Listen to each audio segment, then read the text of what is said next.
Good morning all. Here we are at work again trying to get something done. Today we have a defective VAV controller. You hear it? Let's take a look. So here we have the motor trying to turn and it's going bad. So we're gonna have to change this VAV controller.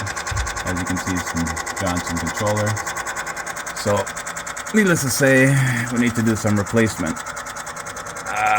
But for now, we'll just take down some numbers, reset it, and see what it does.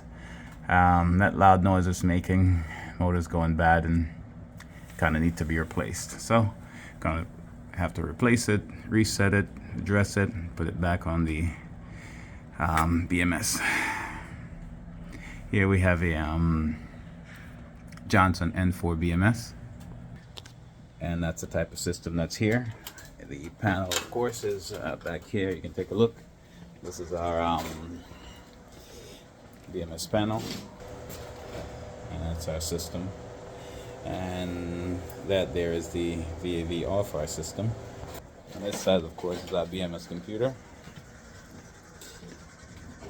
As you can see, we're doing a bit of work, and in the ceiling and all, and computer gets laid all over the place. So, got a bit of work to do here. You can hear that controller again that needs to be replaced.